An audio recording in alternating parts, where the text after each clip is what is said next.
तो स्टूडेंट्स अब आता है हमारा नेक्स्ट टॉपिक इस पर है कि अभी हमने सेक्शन नंबर 15(2) तक कवर किया। सेक्शन नंबर 15(2) में हमने बात की कि एक वैल्यू में कौन कौन से एलिमेंट्स ऐसे हैं जो इंक्लूड होंगे। अब हम बात करें, जब इंक्लूजन की बात कर ली तो बात करते हैं एक्सक्लूजन की। इट मीन्स एक sub section number 3, sub section 2 inclusion, sub section 3 exclusion, यानी कौन कौन सी ऐसे आइटम्स हैं जो आपकी वैल्यू से एक्सक्लूड होंगे। ठीक है, तो स्टूडेंट्स हम सबसेक्शन 3 में पर्टिकुलरली कौन सी एक्सक्लूजन की बात करेंगे, यानी ऐसी कौन सा एलिमेंट है जो आपकी वैल्यू से एक्सक्लूड होगा, जो आपकी वैल्यू से माइनस होगा। तो स्टूडेंट्स वो एलिमेंट होता है डिस्काउंट। देखो डिस्काउंट क्या होता है, आई नो सबको पता है कि डिस्काउंट क्या होता है, because we are very crazy about discounts ना, बट स्टिल मैं आपको बता देती हूँ। देखो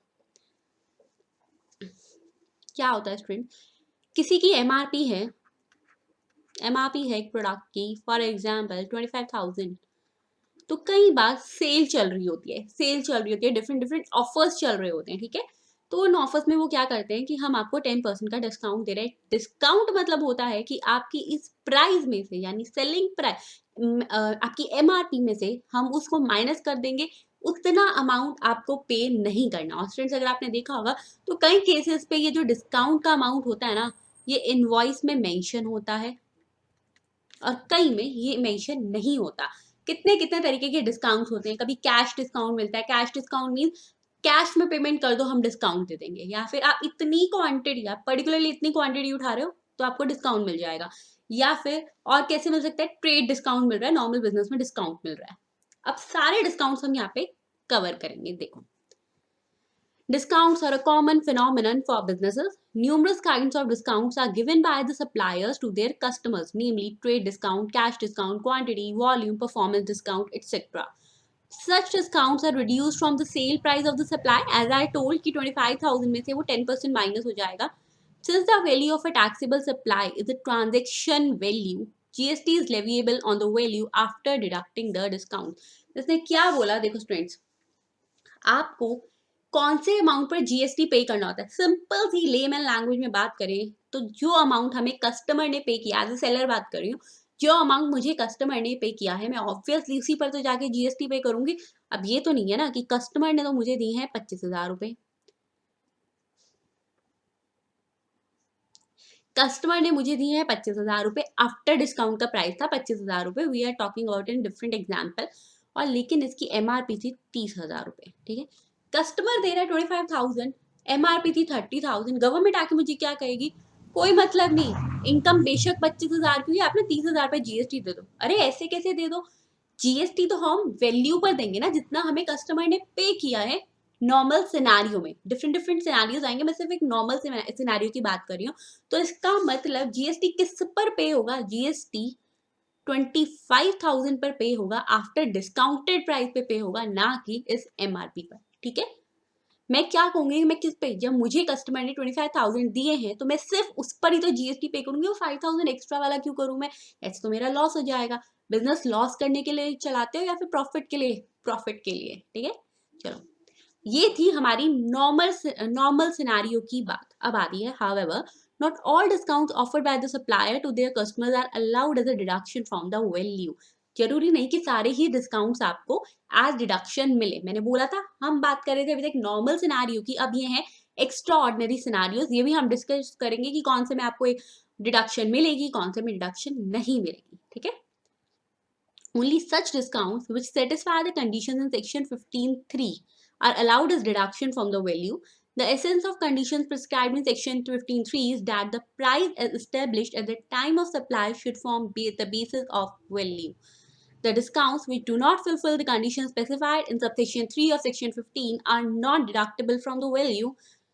That is, GST in such a case is levied on the gross value of the supply without considering the discount.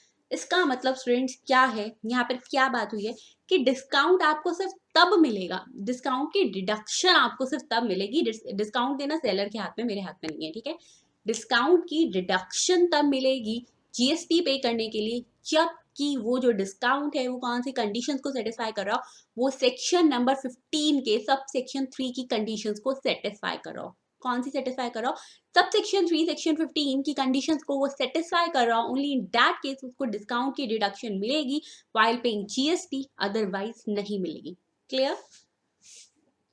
अब स्टूडेंट्स हाइलाइटर की बारी आती है, हाइलाइटर उठा लो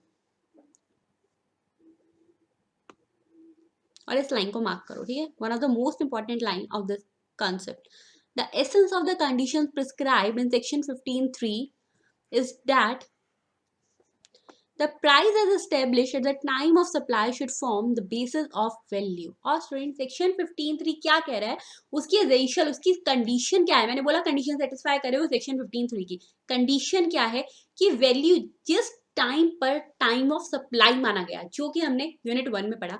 इसका मतलब जिस टाइम पर आपकी जीएसटी लायबिलिटी अराइज हुई, जिस टाइम पे आप वो वैल्यू देख रहे हो ना, वही वैल्यू आपने अगर कस्टमर से लिया तो वो कहते हैं सेक्शन 15(3) की कंडीशन सेटिस्फाई हो रही है। अभी इसको इन डिटेल डिस्कस करने वाले हैं, तो कोई प्रॉब्लम नहीं है, ठीक है? अब स्टूडेंट्स बात आती है discounts that are allowed as deduction from the value are as follows. First discount कौन सा है? डिस्काउंट्स गिवन बिफोर और at the time of supply and shown in the invoice. It mean student, ऐसा discount जो आपको जिस time पे supply हुई है, जो टाइम ऑफ सप्लाई है, टाइम ऑफ सप्लाई है अच्छे से हम कवर कर चुके हैं कौन कौन से टाइम ऑफ सप्लाई माने जाते हैं। जो वो टाइम ऑफ सप्लाई है, यानी जिस टाइम पे आपकी लायबिलिटी अराइज हुई है जीएसटी की, उस टाइम या उससे पहले डिस्काउंट दिया हुआ हो और वो आपके इनवॉइस में अगर शो किया हुआ है। यानी दो कंडीशंस कौन सी हैं? दो कंडीशंस क्यूमुलेटिव कंडीशन, क्यूमुलेटिव यानी जो इकट्ठे पूरी होनी चाहिए।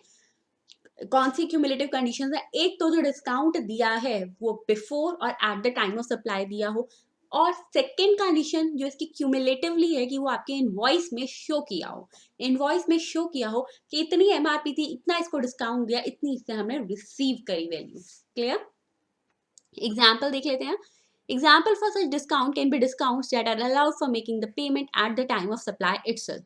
Such discounts are thus recorded in the invoice and the GST is charged on the gross value less discount recorded in the invoice. देखो फ्रेंड्स, अगर आप नॉर्मल केस देखोगे, आप किसी शोरूम पे गए हो, कौन से शोरूम पे जाना है बताओ? कुछ फैशन की बातें करें, ठीक है? तो चलो आज चलते हैं फैशनिस्टा शोरूम पर। फैशनिस्टा शोरूम पर उन्होंने क्या कर रखा था? सेल लगाई हुई थी। सेल पे क्या था कि आपको फ्लैट 20% डिस्काउंट मिल जाएगा ऑन पर्टिकुलर ड्रेसेस, ठीक है? जब आपने वो परचेज करी है, ठीक है, वहां से फैशनिस्टा से आपने परचेज करी, तो आपको जो इनवॉइस मिला होगा उस पर उन्होंने लिखा होता है कि हाँ इतनी एमआरपी है, इसमें से हम माइनस करें 20%, बाकी को आपको पे करना है। इनवॉइस में शो हो रहा है, सब कुछ शो हो रहा है कि ग्रॉस वैल्यू इतनी थी, इतना डिस्काउंट मिला। अगर ऐसा है तो डिस्काउंट की डिडक्शन मिल जाएगी। क्लियर? अब आते हैं स्टूडेंट्स पोस्ट सप्लाई डिस्काउंट्स। अरे अजीब सी बात नहीं लग रही? ठीक है, सप्लाई करने से पहले तुमने कस्टमर्स को अपनी तरफ अट्रैक्ट करने के लिए, कस्टमर्स को उनको इजी हो जाए उनके लिए, इस वजह से आपने डिस्काउंट दिया। ओके, सप्लाई हो गई, कस्टमर ले गया सामान, उसके बाद भी आप डिस्काउंट दे रहे हो। पोस्ट मतलब बाद में, यानी सप्लाई के बाद में डिस्काउंट दिया, ठीक है? देखो student, it is not always commercially feasible to determine all discounts before or at the time of supply or record them in the invoice. For instance, cash discount given for making the payment within a stipulated time. देखो students, तो अब इसने क्या बात करी, मैंने क्या कहा आपको कि ऐसा कौन सा डिस्काउंट हो सकता है जो आपको पोस्ट सप्लाई मिल रहा है, यानी सप्लाई हो गई उसके बाद डिस्काउंट दे रहे हो। क्यों दे रहे हो? सोचो, मैं बताती हूँ क्यों दे रहे हो। देखो, कई बार हम क्या करते हैं, हमें पेमेंट कैश में चाहिए होती है, ठीक है? पेमेंट दो तरीके से हो सकती है, कैश हो रही हो या फिर क्रेडिट पेमेंट हो रही हो। क्रेडिट यानी उधार पे पेमेंट है। अब हमें लग रहा है हमें जल्दी पेमेंट चाहिए, हम पेमेंट को डिले ना हो, वो उधार वाले उसमें ना चली जाए, क्रेडिट पे ना जाए। कैश देने के लिए हम उनको क्या बोलते हैं? आप एक काम करना, कैश पेमेंट देना, पेमेंट कैश में देना, ऑन द स्पॉट कैश पे दे दो, तो हम आपको फॉर एग्जाम्पल से 2% का डिस्काउंट दे देंगे, ठीक है? तो स्टूडेंट्स, बुक्स ने क्या क्या सप्लाई हो चुकी थी, अब जब हमारी पेमेंट की आई ना, तो उसने पेमेंट को अपनी तरफ इंड्यूस करने के लिए जल्दी उसको कैश डिस्काउंट दिया, वो होता है हमारा पोस्ट सप्लाई डिस्काउंट, ठीक है? अब एक बात बताओ, जब टाइम ऑफ सप्लाई था, eight the time of supply, may be आपको पता है, आपको क्या पता था कि अगर उसने मुझे पेमेंट कर दी, कैश पेमेंट कर दी, तो मैं उसको कैश डिस्काउंट दे दूंगा, ठीक है? तो इसका मतलब eight the time of supply कई बार आपको पोस्ट सप्लाई डिस्काउंट्स नहीं पता होते। अब एक एग्जांपल दूसरा समझो। देखो स्टूडेंट्स, और क्या हो सकता है जो नॉर्मल बिजनेस का केस है, मैं आपको वो समझाती हूँ जिससे आपको भी पता चले कि मार्केट में हो क्या रहा है, ठीक है। चार्टर्ड अकाउंटेंट बनने वाले हो, प्रोफेशनल बनने वाले हो, पता होना चाहिए मार्केट के सिनारियो का। क्या होता है, किसी को सप्लाई कर दी, फॉर एग्जाम्पल आपने 10,000 की गुड्स सेल करी है, आपने उसको क्या बोला, अगर आपने मुझे विद इन 10 days आकर कैश दे दिया, मतलब पेमेंट दे दी, चाहे आप बैंक अकाउंट से दे रहे हो कैश में दे रहे हो, वो प्रॉब्लम नहीं होती, ठीक है। अगर आपने मुझे विद इन 10 days पेमेंट कर दी तो मैं आपको 2% डिस्काउंट दे दूंगा। कौन से पे? 10,000 पर।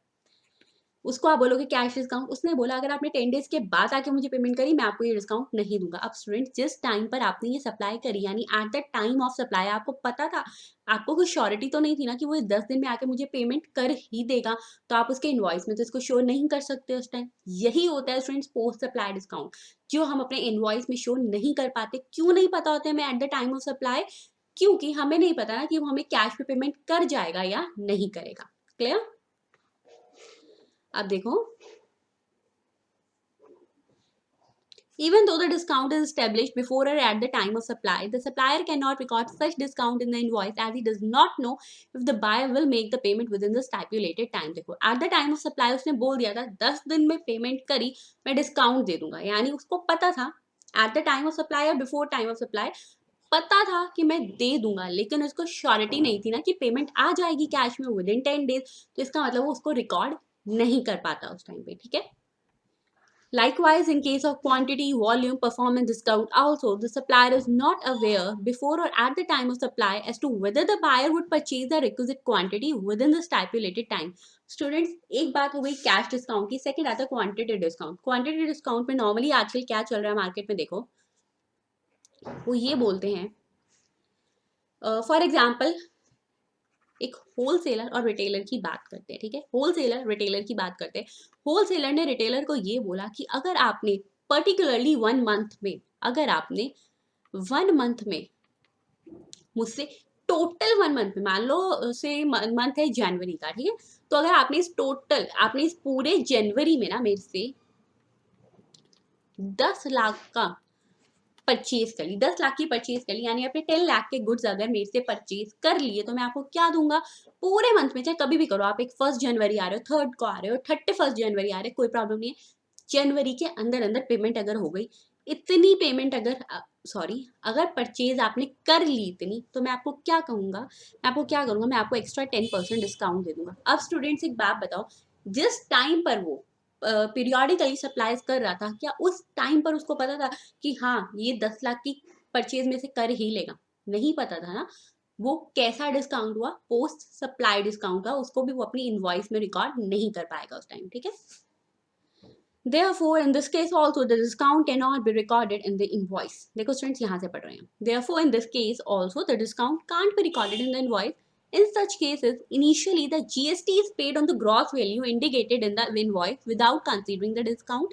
The supplier, however, passes the discount to the buyer subsequently by issuing credit notes. Important terms, friends. ये रब कर दूं, सबने लिख लिया? बताओ। आई होप लिख लिया होगा ना, नहीं लिखा तो फटाफट लिख लो। लिख लिया? कर दो रब? चलो।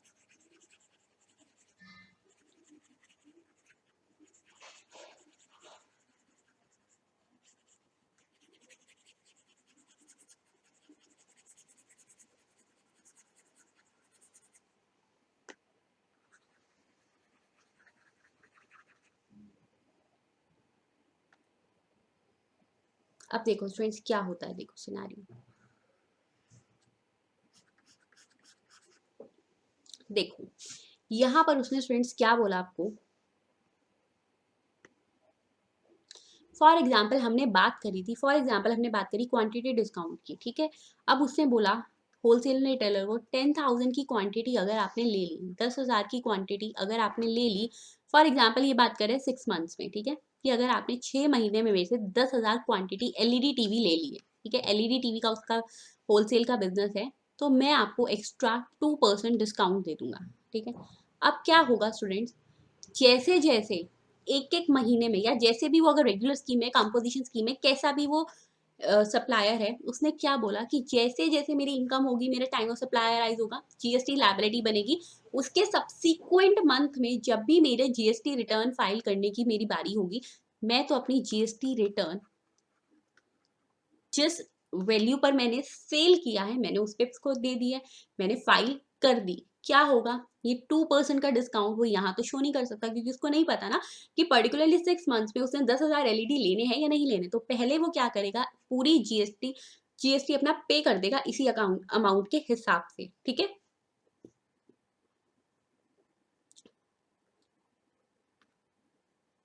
और स्टूडेंट्स बाद में क्या होता है, जब होलसेलर ने जीएसटी को पे कर दिया उसी अमाउंट के हिसाब से, उसके बाद में वो वहां से जाके डिपार्टमेंट से अपना रिफंड ले लेता है। रिफंड क्या क्या के लेता है कि ये मेरी इतनी सेल हुई थी, ऐसे डिस्काउंट हुआ है। जब आप जीएसटी रिटर्न्स फाइल करना सीखोगे आपको पता चल जाएगा, तो वो उसके लिए वहां दिखा देता है कि यहाँ डिस्काउंट हुआ है, तो मेरे को वापस चाहिए अमाउंट, मेरा आईटीसी आप क्लेम उसको रिवर्स कर दो, ठीक है। लेकिन अब देखो कि यहाँ पर एक और सिनेरियो क्या हो रहा है। ये तो बात हो गई होलसेलर के पर्पज से, ये तो बात आई थी, हमने पॉइंट ऑफ व्यू देखा होलसेलर का। अब हम पॉइंट ऑफ व्यू देखते हैं रिटेलर का, या चलो होलसेलर की बात करते हैं, ठीक है। ये तो बात हो गई होलसेलर और जीएसटी डिपार्टमेंट के बीच की। लेकिन अब कस्टमर के साथ, रिटेलर के साथ क्या हो रहा था, होलसेलर ने रिटेलर को जो भी invoice value the, for example उसने एक एलईडी टीवी उसको 10,000 में सेल किया था, और जनवरी में उसका एक ही एलईडी टीवी सेल हुआ, ठीक है। उसने क्या किया, इस 10,000 पर फॉर एग्जाम्पल 18% का जीएसटी चार्ज हो रहा है, ठीक है। जस्ट एक एज्यूम किया मैंने रेट, तो उसने क्या बोला कि ठीक है 1800 का मुझे जीएसटी भी दे देना, और आपको इसका मतलब टोटल मुझे 10,000 प्लस 1,800 रुपीज पे करने हैं, ठीक है। 10,000 प्लस 1,800 रुपीज यानी 11,800 रुपीज मैं आपसे ले लूंगा। उसने ये 11,800 रुपये क्यों लिए स्टूडेंट, क्योंकि उसको जीएसटी उसने रिटेलर से लेना था, ठीक है। अब होगा क्या, अगर स्टूडेंट उसको बाद में फॉर एग्जाम्पल 1,000 रुपये का इस टोटल में से डिस्काउंट मिलता है, ठीक है, कोई भी पोस्ट सप्लाई डिस्काउंट है, कैश डिस्काउंट है, या फिर क्वांटिटी डिस्काउंट है, तो वो अब इसको वापस कैसे करेगा, उसको जाके ये कहेगा लो आपके 1,000 रुपये आप वापस पकड़ लो, नहीं। क्या होता है स्टूडेंट, बिजनेस में क्रेडिट नोट इशू किए जाते हैं, क्रेडिट नोट इशू किए जाते हैं। क्रेडिट नोट का क्या मतलब होता है कि एक नोट, एक क्रेडिट नोट, नोट मतलब ये पैसों वाला नोट नहीं, एक नोट लिख के देता है वो, उस पर वो लिख देता है कि आपका ये जो अब 1,000 रुपये का बैलेंस है ना, ये मेरे पास है, ठीक है। आप इन फ्यूचर 1,000 रुपीज का कुछ भी 1,000 रुपीज का मेरे से परचेज कर लेना, वो मैं आपसे पैसे नहीं लूंगा, क्योंकि आप मुझे एक्चुअल में एक्सेस अमाउंट में पैसे 1,000 रुपये दे चुके हो, क्योंकि वो आपका डिस्काउंट बनता था, अब आपने लिया है, मैं आपको कैश में नहीं दे रहा, ये क्रेडिट नोट दे रहा हूँ। इसका मतलब अगर स्टूडेंट्स एक तरीके से देखा जाए तो क्रेडिट नोट रिटेलर के लिए असेट बन जाती है, क्रेडिट नोट रिटेलर के लिए असेट बन जाती है। तो सबसे जरूरी टर्म थी इसमें, आपको क्रेडिट नोट का मतलब समझाया कि डिस्काउंट वाले सिनारियो में एक्चुअली में बिटवीन द बिजनेस B2B में होगा क्या, उसको क्रेडिट नोट दे दिया जाएगा। क्लियर, यहाँ पे यही था स्टूडेंट्स। इस पॉइंट को मैंने आपको इतने अच्छे से इतना टाइम लेके इसलिए समझाया क्योंकि ये बहुत इंपॉर्टेंट पॉइंट है। अभी जब आपने आगे आर्टिकलशिप स्टार्ट करनी है या फिर आपके नॉर्मल सिनारियो में आपके एग्जामिनेशन पॉइंट ऑफ व्यू तो ऑब्वियसली है ये इंपॉर्टेंट, सब की सब बातों के लिए बहुत इंपॉर्टेंट है। इस वजह से मैंने इस पॉइंट पर इतना टाइम लिया है, ठीक है, कि आपको क्रेडिट नोट अच्छे से माइंड में बैठे। यहाँ तक हो गया student. The supplier however passes the discounts to the buyer subsequently by issuing credit notes, वो क्रेडिट नोट दे देता है उसको। क्लियर, अब क्या होता है, post supply discount that is the discount that are allowed after supply it made are allowed the deduction from the value of the supply if the following two conditions are satisfied. ये जो post supply discount उसने दिया है, post supply discount दिया है, ये value of supply में से कब कब माइनस होगा, तब माइनस होगा अगर ये दो condition, following two condition satisfy होती हैं, ठीक है। देखते हैं चलो कि कौन कौन सी दो कंडीशन है। First condition students, discount is in terms of an agreement that existed at the time of supply and can be worked out invoice wise। इसका मतलब स्टूडेंट्स क्या है कि जो डिस्काउंट आपने दिया है, डिस्काउंट आपने दिया है यहाँ पर, फॉर एग्जाम्पल आपने उसको बोला था 10,000 की क्वांटिटी परचेज कर ली 6 मंथ्स में, तो मैं आपको 2% का एक्स्ट्रा डिस्काउंट दूंगा।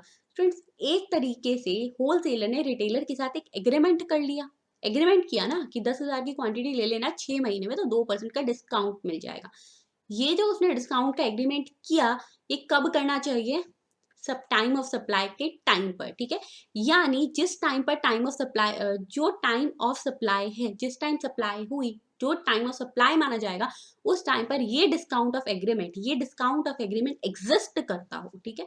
पहले किया, उस टाइम किया, नो वरी, उस टाइम पर ये एग्रीमेंट एग्जिस्ट होना चाहिए और ये पॉसिबल होना चाहिए कि आप पर्टिकुलरली इनवॉइसेस पर इसको डिफरेंशिएटली कैटेगराइज कर सको, ठीक है। First point clear students? First condition. अब आती है हमारी सेकंड कंडीशन। सेकंड कंडीशन क्या है? proportionate input tax credit is reversed by the recipient. The buyer would have paid GST on the gross value specified in the invoice. Thus, when a credit note is issued to him by the supplier for the discount, the buyer will reverse the proportionate credit, consequent to which the supplier's output tax liability will be reduced by the same amount. देखो students, इसे रब कर दूं, side वाले point को बताऊं, कर दूं? चलो,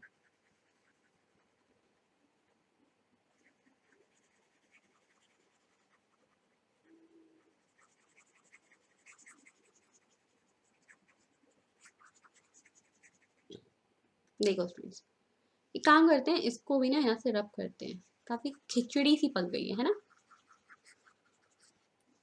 पर ये खिचड़ी आपको एग्जाम में काम आने वाली है। चलो आप पढ़ो इस पॉइंट को स्टूडेंट्स, दोबारा रीड आउट करो because it is very important point. Proportionate input tax credit is reversed by the recipient. The buyer would have paid GST on the gross value specified in the invoice. Thus, when a credit note is issued to him by the supplier for the discount, the buyer will reverse the proportionate credit, consequent to which the supplier's output tax liability will be reduced by the same amount. इसका मतलब students क्या हुआ? देखो, यहाँ पर हमारे example ने, wholesaler ने रिटेलर से 1800 रुपीज का जीएसटी चार्ज किया था, ठीक है, जिसमें से उसने क्या बोला कि अब उस 10,000 में से मैं आपको 1000 रुपए का डिस्काउंट दे रहा हूँ, 10,000 में से आपको 1000 का डिस्काउंट दे रहा हूँ, यानी उस 1000 रुपए पे आपके 18% के हिसाब से 180 रुपीज का जीएसटी भी बनता है। टोटल पर जीएसटी था इतना, 180 रुपीज का जीएसटी हो गया। किस पर हुआ? ये डिस्काउंट वाले अमाउंट। अब देखो स्टूडेंट्स क्या हुआ, अच्छे से समझो, अभी इस पॉइंट को भूल जाओ, ठीक है, अभी इसको डिस्कस करते हैं। पहले क्या हुआ, जिस टाइम पर रिटेलर ने होलसेलर को पे किए 10,000 रुपीज प्लस उसने ये 1800 रुपीज का जीएसटी पे किया, होलसेलर ने क्या किया होगा, जाकर इस 1800 रुपए को लिख दिया होगा कि मुझे ये गवर्नमेंट को पे करना है, या फिर उसने गवर्नमेंट को जाके पे कर दिया होगा, या फिर उसने गवर्नमेंट को जाके पे कर दिया होगा साइमल्टेनियसली स्टूडेंट्स, क्योंकि ये रिटेलर है, ये रिटेलर है, तो जब इसने अपनी जीएसटी रिटर्न फाइल करनी होगी, जो इसने कस्टमर से चार्ज किया होगा, ये क्या करेगा उसमें से, फॉर एग्जाम्पल इसने कस्टमर से टोटल 2600 का जीएसटी चार्ज किया, उसने क्या किया रिटर्न फाइल करते हुए, 1800 रुपए का क्रेडिट ले लिया, इनपुट टैक्स क्रेडिट। उसने कहा इतना 1800 रुपए मैं होलसेलर को पे करके आया हूँ, तो मैं 1800 रुपए की लायबिलिटी नहीं करूंगा, ये जो बैलेंस अमाउंट है ना, मैं इसको जाकर जीएसटी डिपार्टमेंट को पे कर देता हूँ। उसने सेम किया, 2600 में से 1800 रुपीज उसने पे नहीं करे, ठीक है। लेकिन स्टूडेंट्स अब क्या हुआ, यहाँ तक तो होगी हमारी केस 1, जब तक कोई डिस्काउंट नहीं दिया गया था। लेकिन अब कहानी में ट्विस्ट क्या आया कि उसको 1000 रुपीज का डिस्काउंट मिल गया, उसको उसके 1000 रुपए वापस कर दिए गए। साथ के साथ स्टूडेंट्स क्या हुआ, ये जो 180 रुपीज का जीएसटी उसने एक्स्ट्रा पे किया था, ये भी उसको दे दिया गया होगा ना, कि ठीक है आपने मुझे 1000 रुपीज दिए थे तो 180 का जीएसटी था, ये आप ले लो। अब स्टूडेंट्स 180 रुपए इस 1800 में से, इसका मतलब माइनस हो गए, क्योंकि 1000 रुपए इसी के अंदर से वापस किए थे उसने, 10,000 में से 1000 रुपए वापस कर दिए थे उसको क्रेडिट नोट के थ्रू। तो क्या होना चाहिए, यहाँ पर उसने 1800 रुपए पे नहीं करे गवर्नमेंट को, लेकिन अब 180 रुपए तो वापस आ गए, ये 180 रुपए का जो आईटीसी उसने लिया था ना, वो उसको रिवर्स करे, यानी वो ये दिखा दे कि मैंने 180 रुपए का इनपुट टैक्स क्रेडिट ज्यादा ले लिया है, जो अब मैं रिवर्स कर रहा हूँ, ठीक है। चाहे वो उसको पे करेगा, अपनी किसी लायबिलिटी में एडजस्ट करेगा, वो भी हम सीखेंगे आईटीसी चैप्टर में, ठीक है। लेकिन समझ आया, यहाँ पर हुआ reversal of input tax credit. ये बात हो गई स्टूडेंट्स बायर की, रेसिपिएंट की। साइमल्टेनियसली अब इसका मतलब ये 180 रुपए इसने इसको वापस कर दिए, और 180 रुपए इसने जाके गवर्नमेंट को भी अभी दे रखे हैं, ये 180 रुपीज गवर्नमेंट से वापस ले लेगा। क्यों वापस लेगा? ये इसलिए वापस लेगा कि अरे ये मेरी लायबिलिटी नहीं बनती, मैंने डिस्काउंट दे दिया है, रेसिपिएंट ने भी आपको दे दिया ना, तो इधर से मेरे 180 रुपीज आप वापस कर दो, यानी ये भी अपना जीएसटी रिवर्स करवाएगा। समझ आया स्टूडेंट सारा सिनारियो? यहाँ पे ये लिखा हुआ है कि अगर ये दोनों पॉइंट्स आपके एग्जिस्ट कर रहे हैं, first point and second point, तो क्या होगा, डिस्काउंट वाली डिडक्शन आपको मिल जाएगी from value of supply. Clear? चलो अब स्टूडेंट्स याद है, if any of the above conditions are not satisfied the GST liability of the supplier can not be reduce. It means दोनों कंडीशन सेटिस्फाई होनी चाहिए, इसमें कोई भी आपके पास ऑप्शन नहीं है फर्स्ट कंडीशन और सेकंड कंडीशन में। यानी ये condition that is discount is in terms of an agreement that exist करता हो eight the time of supply, और एक ये कंडीशन आईटीसी रिवर्सल वाली, ये दोनों कंडीशन अगर सेटिस्फाई हो रही हैं तो डिडक्शन मिलेगी, कोई भी एक भी कंडीशन सेटिस्फाई नहीं हो रही तो डिडक्शन नहीं मिलेगी। Clear? The supplier however can issue a commercial credit note for the value of discount, as I already told you कि credit note क्या होता है, ठीक है? बिजनेस में क्रेडिट नोट यूज हो रहा है, that means commercial credit note. अभी स्टूडेंट्स ये जो क्रेडिट नोट है इसको सिर्फ इतना ही समझ लो आप, जितना मैंने कि आपको समझाया कि कैश ना देकर वो क्रेडिट नोट दे देता है कि आप इन फ्यूचर इसको यूज कर लेना फॉर योर परचेज। इसको हम अच्छे से डिटेल में डिस्कस करेंगे इन चैप्टर नंबर 8, ठीक है? और देखो, in such a scenario the buyer will not be required to reverse any input tax credit.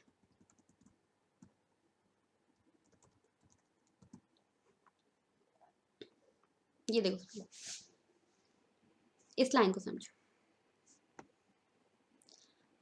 इसका मतलब स्टूडेंट्स यहाँ पे ये है, उसने ये बोला कि अगर कोई भी कंडीशन दोनों में से सेटिस्फाई नहीं हो रही है, दोनों में से कोई भी कंडीशन सेटिस्फाई नहीं हो रही, तो जीएसटी के वैल्यू में से कोई डिडक्शन नहीं मिलेगी डिस्काउंट की। डिडक्शन नहीं मिली डिस्काउंट की, जाकर फिर भी उसने डिस्काउंट के लिए क्रेडिट नोट दे दिया। जो वो स्टूडेंट्स क्रेडिट नोट देगा ना, वो सिर्फ और सिर्फ इस 1000 का होगा, मतलब 1000 में से वो जो 180 जीएसटी वाला पार्ट है ना, वो उसका क्रेडिट नोट नहीं देगा, वो सिर्फ उसकी वैल्यू का क्रेडिट नोट देगा। वो कहेगा जीएसटी का क्रेडिट नोट तो सॉरी मैं आपको नहीं दे सकता, क्योंकि वो गवर्नमेंट मेरा ही रिवर्स नहीं करी, वो इसमें से वैल्यू को डिडक्ट नहीं करी, वो पूरे 10,000 पे में से जीएसटी ले रही है। वो कह रही है आपने डिस्काउंट दिया, हमें कोई मतलब नहीं, आपने सेक्शन 15(3) की कंडीशन सेटिस्फाई नहीं करी, हम आपको डिडक्शन नहीं देंगे। जब वो मुझे डिडक्शन नहीं दे रहे तो मैं आपका 180 वापस कैसे करूं, उसके लिए क्रेडिट नोट कैसे करूं? क्रेडिट नोट नहीं देगा तो बायर जाकर आईटीसी को रिवर्स क्यों करेगा? वो कहेगा ठीक है ना, गया हुआ है ना डिपार्टमेंट के पास, तो मैं इसको रिवर्स नहीं करूंगा। समझ आया सारा सिनेरियो? चलो अब स्टूडेंट्स हमने ऊपर जितना भी पढ़ा है वो सारा का सारा यहाँ पर आपको इन डायग्राम फॉर्म दिया हुआ है। तो this diagram is very important for you. चलो एक बार अच्छे से डिस्कस यहाँ दोबारा कर लेते हैं। Discount given at the time of supply और बिफोर द सप्लाई, ठीक है? Eight the time of supply दिए या फिर बिफोर द सप्लाई दिए हैं, और वो अगर इनवॉइस में शो हो रहे हैं तो डिस्काउंट की रिडक्शन मिल जाएगी। It means value of supply में डिस्काउंट को आपने इंक्लूड नहीं करना, किया हुआ एक्सक्लूड कर दो, यानी डिस्काउंट पर जीएसटी पे नहीं करना। अब बात आती है, एक काम करो स्टूडेंट्स, इसको ऐसे लिख लो, एक ये पार्ट है, इससे आपको याद रहेगा eight the time of supply और बिफोर द सप्लाई, ठीक है? याद रखने में आसानी होगी। और एक आपका बी पॉइंट यहाँ पे बना लो, आफ्टर द सप्लाई, अगर सप्लाई के बाद यानी पोस्ट सप्लाई डिस्काउंट है तो क्या होगा?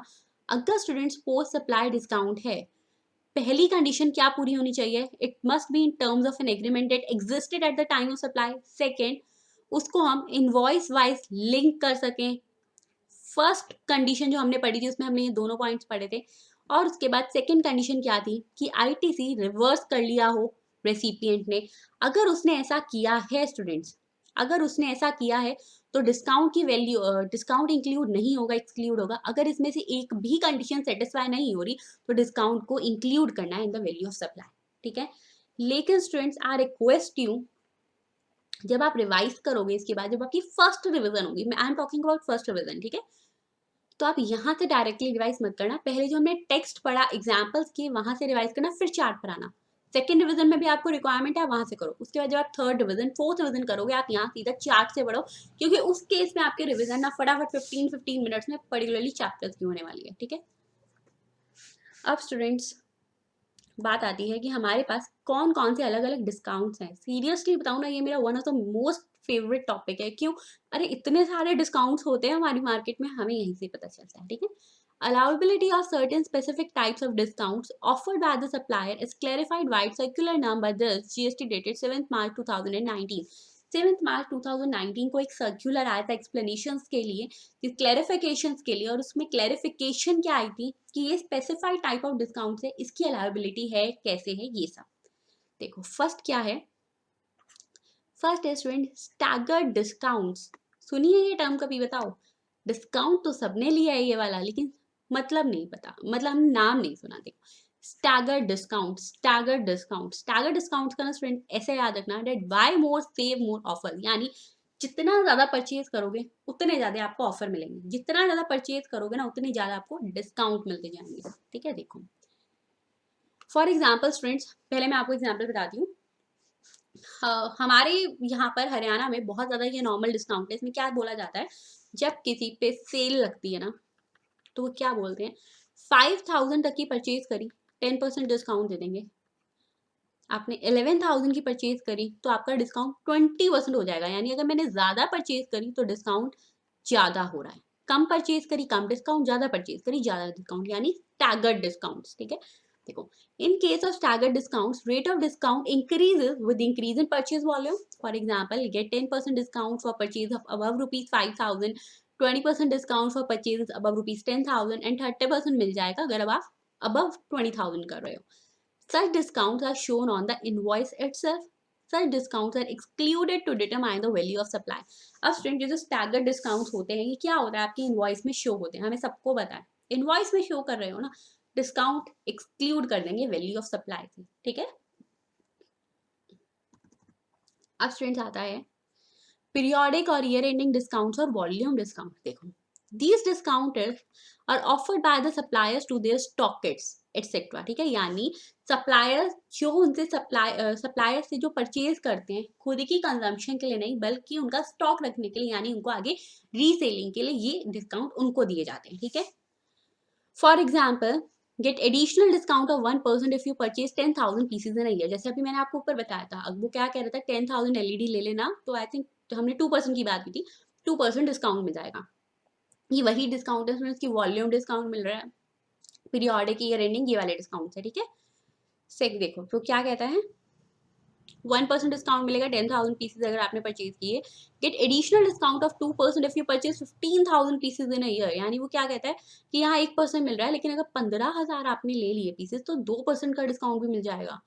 Such discounts are established in terms of an agreement entered into at or before the time of supply, though not shown on the invoice. The actual quantum of such discounts get determined after the supply has been affected and generally at the year end. सबसे पहले तो students मुझे एक बात बताओ कि कौन सा सप्लाई डिस्काउंट हुआ, प्री सप्लाई डिस्काउंट या फिर पोस्ट सप्लाई? ये पोस्ट सप्लाई डिस्काउंट है, ठीक है। यहाँ पर उसने यही बोला है कि ये जो डिस्काउंट होते हैं इनका एग्रीमेंट तो एग्जिस्ट करता है बिफोर और at the time of supply, लेकिन आपको इनका एक्चुअली में क्वांटम नहीं पता, आपको एक्चुअली में नहीं पता ना कि हाँ हम इतना डिस्काउंट उसको दे पाएंगे, because we are not sure, we have no surety कि हाँ ये इतने पीसेस परचेज कर लेंगे, ठीक है। In commercial parlance, such discounts are colloquially referred to as volume discount. यानी जितनी आप वॉल्यूम लेते रहोगे ना, स्टॉकिस्ट रिटेलर्स, हम आपको उतना डिस्काउंट देते रहेंगे, तो इनको हम बोलते हैं हमारी कमर्शियल लैंग्वेज यानी हमारे बिजनेस लैंग्वेज में वॉल्यूम डिस्काउंट, ठीक है। Such discounts are passed on by the supplier through credit notes. We have already discussed it कि वो क्या करते हैं, क्रेडिट नोट दे देता है अपने रिटेलर्स को। ऐसे स्टूडेंट जो ये वाले डिस्काउंट हैं इनको आप कब एक्सक्लूड रखोगे, अगर ये सेक्शन 15(3) की कंडीशन को सेटिस्फाई कर रहे हैं, सेक्शन 15(3) की बोथ कंडीशंस को अगर वो सेटिस्फाई नहीं कर रहे या फिर एनी ऑफ अबव कंडीशंस को वो सेटिस्फाई नहीं कर रहे तो भी ये डिस्काउंट एक्सक्लूड नहीं होगा, ये इंक्लूड होगा, पढ़ चुके हैं ये हम, ठीक है। उसके बाद स्टूडेंट यहाँ पर है सेकेंडरी डिस्काउंट। देखो अब ये सेकेंडरी डिस्काउंट क्या होते हैं। These are the discounts which are not known at the time of supply or are offered after the supply is already over. देखो स्टूडेंट्स, अभी तक जो हमने डिस्काउंट की बात की थी, स्टैगर्ड डिस्काउंट हो गया, वॉल्यूम डिस्काउंट हो गया, वो हमें eight the time of supply पता होते थे। लेकिन स्टूडेंट्स ये जो सेकेंडरी डिस्काउंट्स है ना, they are not known at the time of supply और are offered after the supply is already over. ये एक तो क्या होते हैं, या तो ये आपको तब दिए जाते हैं जब सप्लाई आपकी ओवर खत्म हो चुकी होती है, ठीक है, और आपको टाइम ऑफ सप्लाई पे ये पता भी नहीं होते। कौन कौन से ऐसे डिस्काउंट हो सकते हैं, देखो ये बड़ी नया सा डिस्काउंट है स्टूडेंट आपके लिए। देखो for example messrs A supply, ये एम, देखो स्टूडेंट्स ये एम, उसके बाद ऐसे आपका और ये एस, इसको ये बोलोगे आप मेसर्स, ठीक है, एम बाय एस, मेसर्स है, मेसर्स है, ठीक है। ये है स्टूडेंट्स इसकी फुल फॉर्म मेसर्स, ठीक है। Messrs A supplies 10,000 packets of biscuits to Messrs B at rupees 10 per packet. Afterwards, Messrs. A revalues it at rupees 9 per packet. Subsequently, Messrs. A issues credit note to Messrs. B for rupees 1 per packet. देखो students, ये कैसे discount होता है, आपको सही बताऊं तो ये मार्केट में आपको कम ही देखने को मिलते हैं, ठीक है। कैसे होते हैं लेकिन मैं आपको बता देती हूँ। Messrs. A है, Messrs. B है, ठीक है, बी है, बी। चलो, Messrs. B ने Messrs. A से 10,000 बिस्किट्स खरीदे। उसने क्या किया, मैं आपको 10 रुपीज़ पर पैकेट के हिसाब से आपको बिस्किट दूंगा, यानी Messrs. B ने उसको टोटल रुपीज़ 1 लाख रुपीज़ दिए। उसके बाद क्या हुआ, इन बिस्किट्स का प्राइस डाउन हो गया। अब Messrs. A को लगा कि मेरी जो और फर्म्स आएंगी, मेरे पास जो और रिटेलर्स आएंगे, उनको मैं अगर ये 9 रुपीज़ में दिया ना, तो मेरा तो इससे रिलेशन खराब हो जाएगा, मेरा इससे प्रोफेशनल रिलेशन, बिजनेस रिलेशन खराब हो जाएगा। ये आगे से मुझसे लेने ही नहीं आएगा कि मुझे तो 10 रुपए का एक बिस्किट का पैकेट दिया जो मैंने 10,000 दिए, दूसरे को अगर तुमने 9 रुपए में दे दिए। तो स्टूडेंट्स, अपने बिजनेस रिलेशंस खराब ना हो इसलिए कंपनीज या फर्म बिजनेसेस क्या करते हैं, वो अपने रिटेलर्स को जाकर सेकेंडरी डिस्काउंट देते हैं। यानी सप्लाई पूरी हो चुकी थी, वो ना देता कोई बात नहीं, लेकिन उसने कहा अब बिस्किट के पैकेट का रेट 9 रुपए हो गया है, 9 रुपए हो गया। सॉरी स्टूडेंट्स, यहाँ पे परसेंटेज लगा दिया। अब चार्टेड अकाउंटेंट है ना, परसेंटेज लगाने की आदत पड़ी जाती है, ठीक है।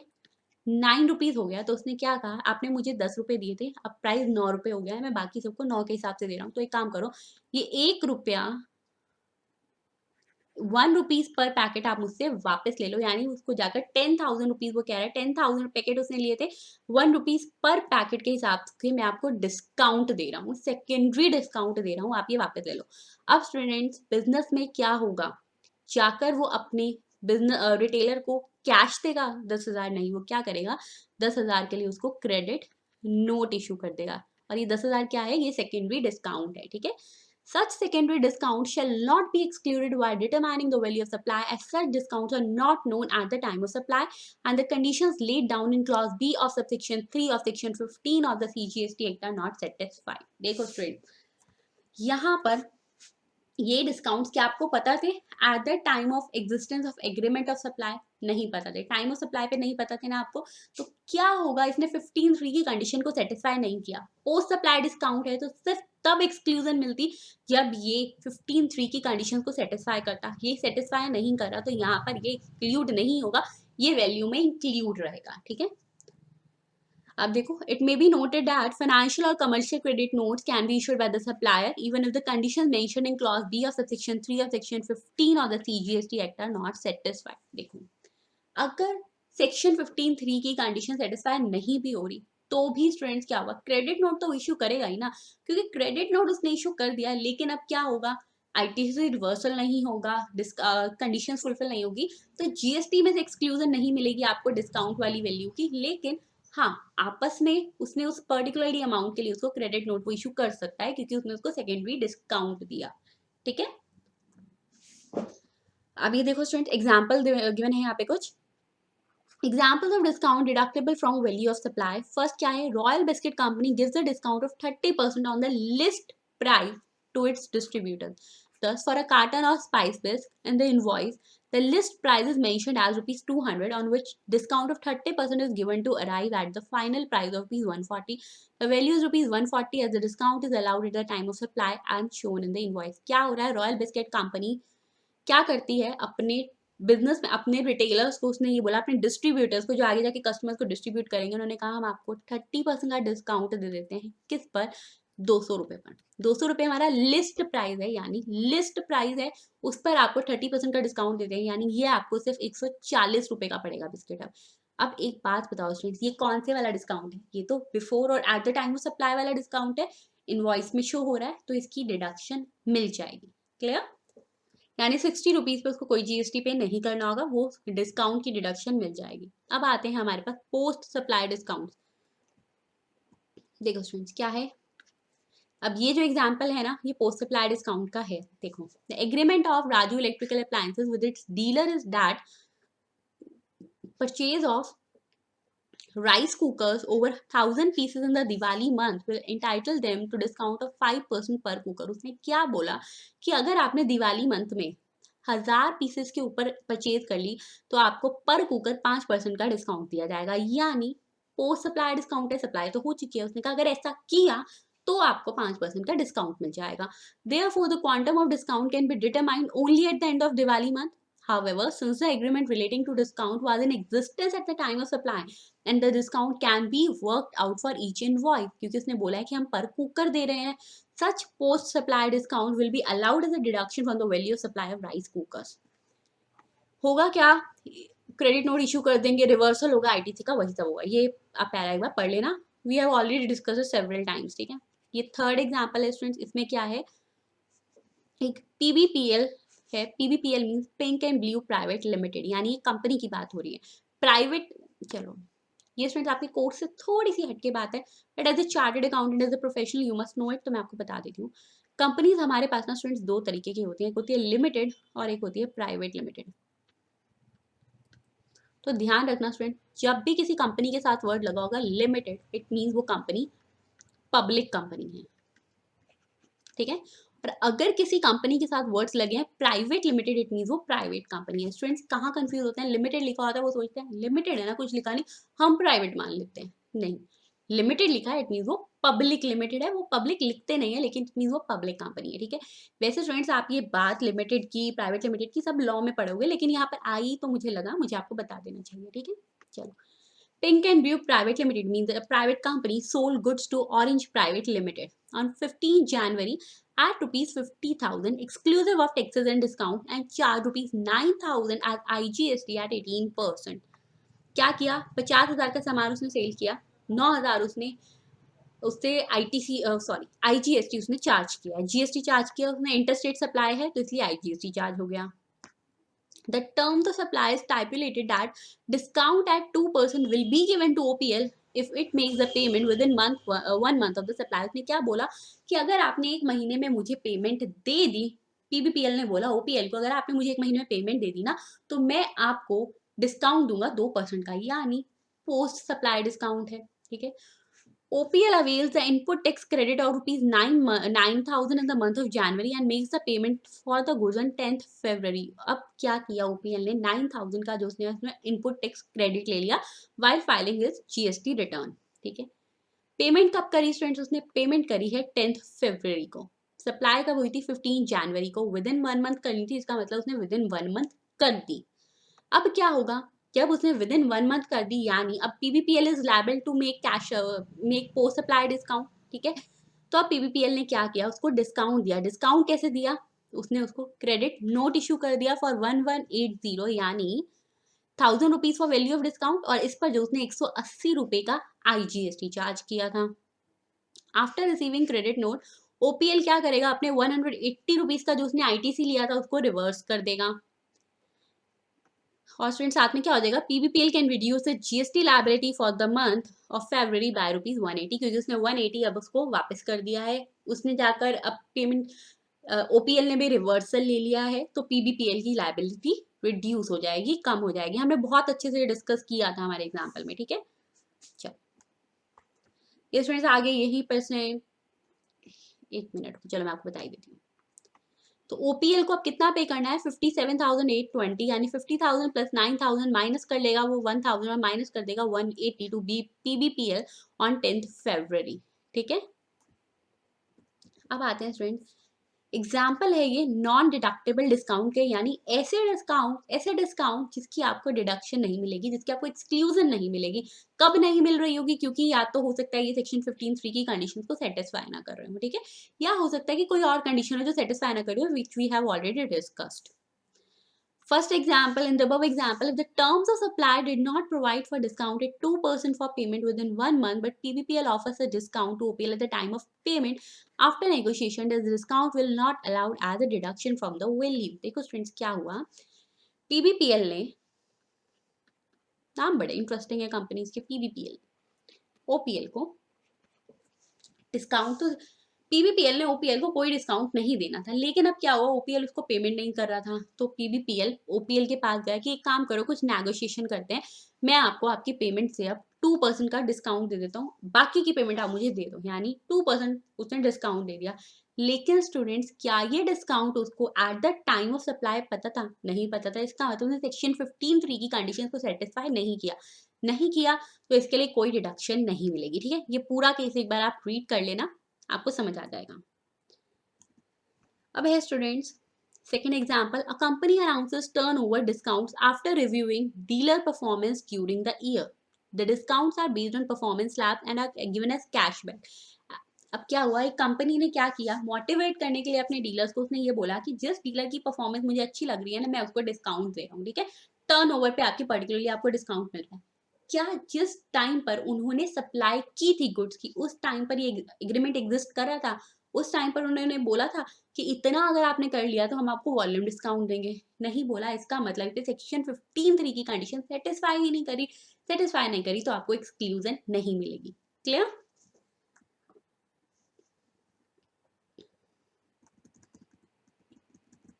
अब स्टूडेंट्स आपके आता है, अभी तक आपने कौन कौन से सेक्शंस पढ़े सेक्शन 15 में? मुझे क्या बताओ। हमने पढ़ा सेक्शन नंबर 15(1), अनरिलेटेड पार्टी हो प्लस मॉनेटरी कंसिडरेशन और प्राइस द सोल कंसिडरेशन। फिर हमने पढ़ा 15(2) जिसमें हमने डिस्कस की कि वैल्यू में कौन कौन सी इंक्लूजन आएंगी। फिर हमने पढ़ा 15(3) यानी वैल्यू में कौन कौन सी एक्सक्लूजन आएंगी। और एक बात ध्यान रखना स्टूडेंट्स, कहाँ पर मैंने देखा है मोस्टली स्टूडेंट्स कंफ्यूज होते हैं वाइल कोटिंग सेक्शन, उनको ये नहीं ध्यान आता कई बार कि 2 में इंक्लूजन थी या फिर 3 में इंक्लूजन थी। तो इसको याद करने का तरीका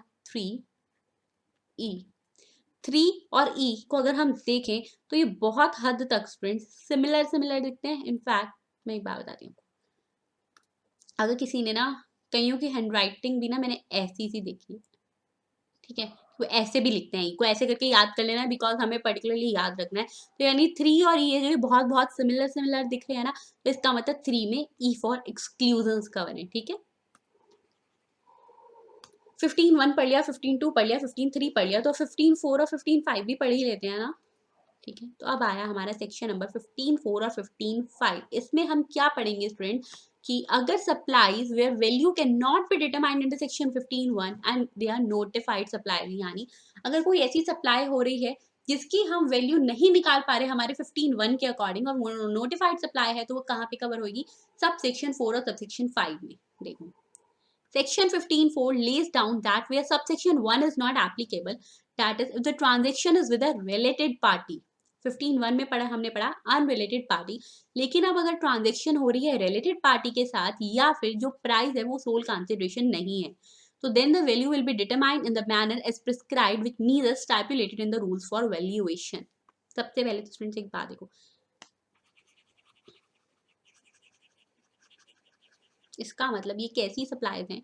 एक तो ये हुई है रिलेटेड पार्टी के साथ, ठीक है, या फिर हो सकता है कि ये रिलेटेड पार्टी के साथ नहीं भी हुई, रिलेटेड पार्टी के साथ नहीं भी हुई। हमने क्या बोला था 15(1) के लिए?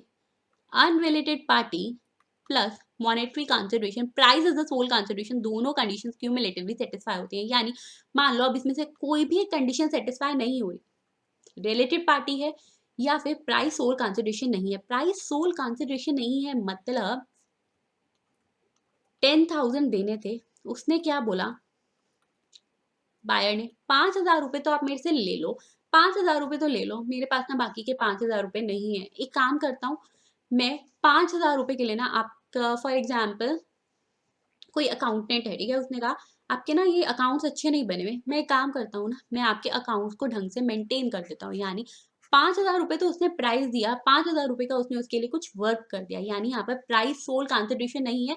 तो स्टूडेंट जो ऐसे केसेस होंगे जहां पर इन दोनों में से कोई एक कंडीशन या दोनों ही सेटिस्फाई नहीं हो रही होंगी, उस पर आप कैसे कैलकुलेट करोगे वैल्यू ऑफ सप्लाई? एज पर सबसेक्शन 4 और 5। और स्टूडेंट्स ये जो सेक्शन है ये आप कहाँ पढ़ने वाले हो? ये आप पढ़ने वाले हो फाइनल लेवल पे, ठीक है। यहाँ इसका सिर्फ आपको ओवरव्यू था, एक्चुअली में डिटेल में कि फिर आप रिलेटेड पार्टी के लिए निकालते कैसे हो ना, उसके लिए आपको कुछ कुछ रूल्स दिए हैं, पर्टिकुलरली रूल्स दिए हैं जो फाइनल लेवल में पढ़ेंगे, ठीक है। चलो अब इलस्ट्रेशन स्टार्ट करते हैं students. First illustration is, wait, first illustration is, एक कंपनी है black and white private limited यानी प्राइवेट कंपनी है, has provided the following particulars relating to goods sold by it to Colorful Private Limited. List price है उसके goods का 50,000, tax levied by municipal authorities on sale of such goods 5,000 और packing charges लगे हैं 1,000। उसने क्या बोला, ये पैकिंग चार्जेस इस लिस्ट प्राइस में ऐड नहीं है। अब क्या हुआ, Black and White Private Limited received rupees 2000 as a subsidy from an NGO. Students ये ध्यान रखना, NGO से मिली है on sale of such goods. The price of rupees 50,000 of the goods is after considering such subsidy.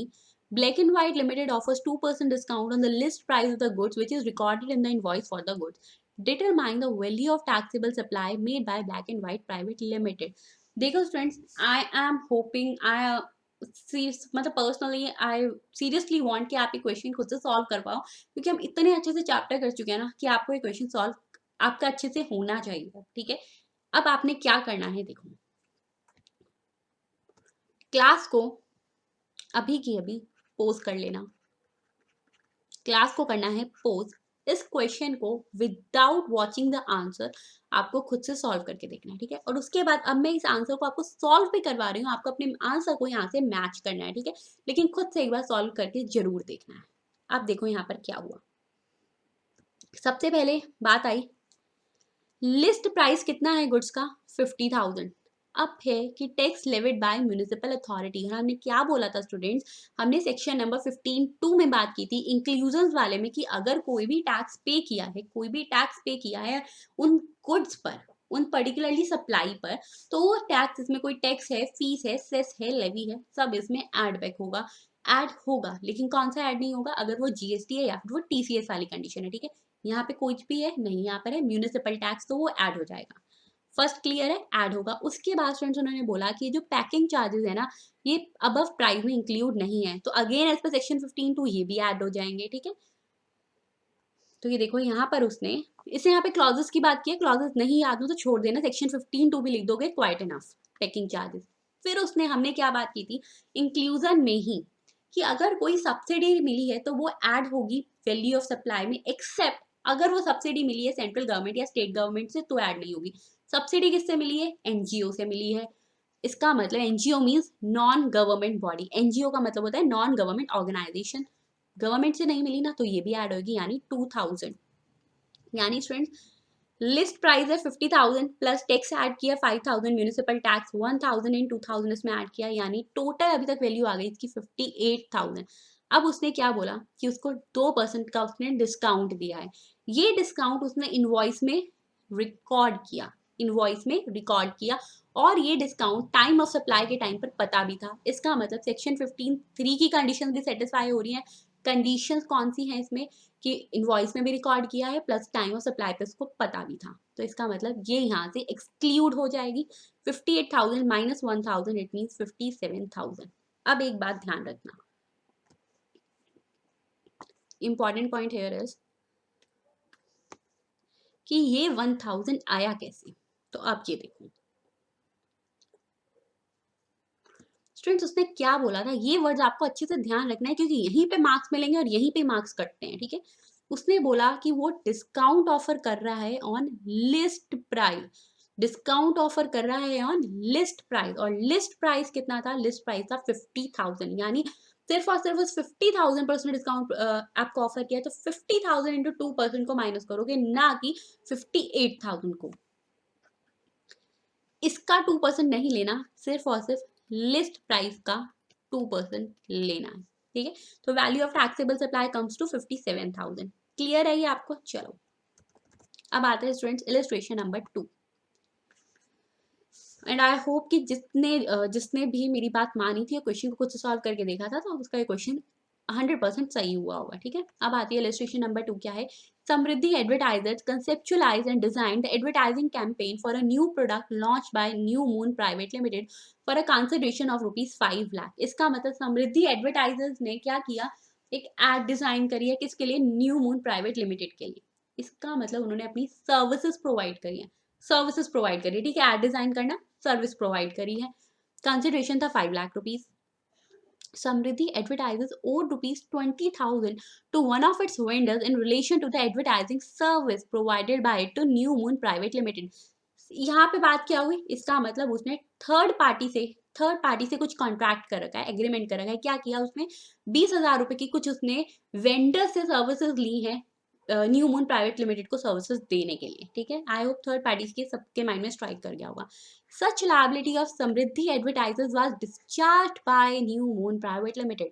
New Moon Private Limited delayed the payment of consideration and thus paid rupees 15,000 as interest. Assume the rate of GST to be 18%. Determine the value of taxable supply made by Samriddhi advertiser. Again students आपको वही करना है, class को post करना है, अपने आप question solve करना है, उसके बाद देखना है इस लेक्चर से कि आपका क्वेश्चन सही था या नहीं था। बात क्या करोगे, सर्विस चार्ज ऐड क्या करोगे उसमें, जो भी उसने पेमेंट दी है थर्ड पार्टी को पेमेंट दी थी, उसने पेमेंट क्यों दी थी, उसी in relation to such supply, ठीक है, तो वो पेमेंट भी यहाँ पर ऐड होगी। जैसे कि हमने बात की थी हमारे कोल्ड ड्रिंक वाले एग्जाम्पल में, सॉफ्ट ड्रिंक वाले में इंटरेस्ट दिया है उसने क्योंकि डिले कर दी पेमेंट को, इंटरेस्ट, तो वो हमने क्या पढ़ा था सेक्शन 15(2) में कि ये भी ऐड होगा, यानी ये भी आपने ऐड कर दिया। और स्टूडेंट्स उसके बाद क्या आता है, और कोई पॉइंट नहीं है यहाँ पे, तो इसको तीनों को आपने ऐड किया, ये आ गई वैल्यू ऑफ टैक्सेबल सप्लाई। बात ये आई कि 12,712 कैसे आया, तो वो देख लो एक बार।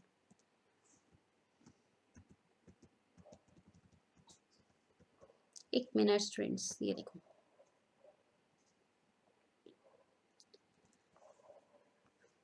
no, the interest for delay in payment of consideration will be includable in the value of supply, but the time of supply of such interest will be the date when such interest is received in terms of section 13(6). Such interest has been assumed to be exclusive of GST and thus the value has been computed by making back calculation. यानी उसने क्या किया, interest divided by 100 plus tax rate into 100 लगाया। It means students, एक minute में ये बंद करवा दीजिए ना, क्वेश्चन चल रहा है, आप बंद करवा दो, मैं इसके बाद देख लेती हूँ। अच्छा एक सेकंड रुकिए स्टूडेंट्स, एक काम करो, अभी इस क्वेश्चन को सॉल्व आपने आई थिंक कर ही लिया होगा ना, उसके बाद ही किया है, नेक्स्ट लेक्चर में मूव कर लेना, उसके बाद का आपको पार्ट उसमें मिल जाएगा, ठीक है। मुझे सिर्फ 2 मिनट देना, मैं एक काम कर लेती हूँ, सिर्फ 2 मिनट की बात है, ठीक है। नेक्स्ट लेक्चर को मूव कर, आपको नेक्स्ट लेक्चर को प्ले करना पड़ेगा, ठीक है। चलो।